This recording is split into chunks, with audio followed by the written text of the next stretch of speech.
হুজাই জিলাৰ খাদ্য আৰু যোগান বিভাগত চলিছে ব্যাপক দুৰ্নীতি।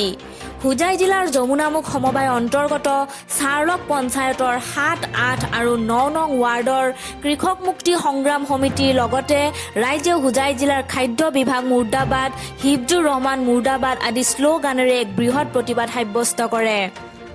প্ৰতিবাদকাৰীয়ে সংবাদ মাধ্যমৰ আগত জানিবলৈ দিয়ে যে হিফজুৰ ৰহমান নামৰ যুৱকজনে অস্থায়ীভাৱে ট্ৰেকত এখন সুলভ মূল্যৰ দোকান চলাই আছে, কিন্তু তেওঁৰ পৰা কোনো ধৰণৰ সুবিধা পোৱা নাই বুলি দাবী কৰে। লগতে প্ৰশাসন তথা হুজাই জিলা খাদ্য বিভাগক অনুৰোধ জনায় যে তেওঁলোকৰ প্ৰথম যিজন সুলভ মূল্যৰ দোকানৰ এজেণ্ট জামান উদ্দিন আছিলে তেওঁক অনতিপলমে এই সুলভ মূল্যৰ দোকান চমজাই দিব লাগে আৰু ৰাইজে জনায় যে নিয়মিতভাৱে যিখিনি চাউল বা কেৰাচিন পাব লাগে সেইখিনিও নাপায় হিফজুৰ ৰহমানৰ পৰা।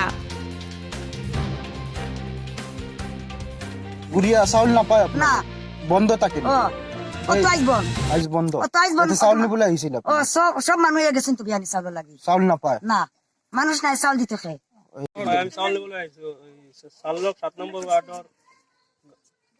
ৱাৰ্ড নম্বৰৰ কৃষক মুক্তি সংগ্ৰাম সমিতিৰ প্ৰেচিডেণ্ট। আমি নিজেও আহিছো চাউল নিবলৈ ৯টা বজাত, এতিয়াও চাউল পোৱা নাই, দোকানী নাই। এদিন হাজিৰা বন্ধ কৰা লাগে, আমি দুখীয়া মানুহ আৰু আমাৰ কৃষক মুক্তি সংগ্ৰাম সমিতিৰ তৰফৰ পৰা আমি চৰকাৰৰ আহ্বান জনাইছো এতিয়া শীঘ্ৰে আমাৰ এইটো ব্যৱস্থা ল'ব লাগে। মানে এতিয়া আপুনি কেইটা বজাত চাউল নিবলৈ ৯টা বজাত আহিছো। এতিয়া দোকানীজনৰ নাম কি? দোকানীজনৰ নাম হিফজুৰ ৰহমান, তেওঁৰ ঘৰ ক'ত? ঘৰ বগৰী জংগল ব্লক। ট্ৰেকত মাল চলাই আছে ট্ৰেকত মাল চলাই আছে সিহঁতে। এতিয়াও আমি ৪.৫ কেজি মান চাউল পাই আছো। সিহঁতে কৈছে কমকৈ দিয়ে চাউল, কমকৈ দিয়ে আৰু কেৰাচিনত পানী মিলিয়াই দিয়ে। ৰাইজে পোৱা চাউলৰ পৰিমাণ ৩.৫ কেজি আৰু যদি কেতিয়াবা কেৰাচিন পায় তেন্তে ১.৫ লিটাৰহে পায়।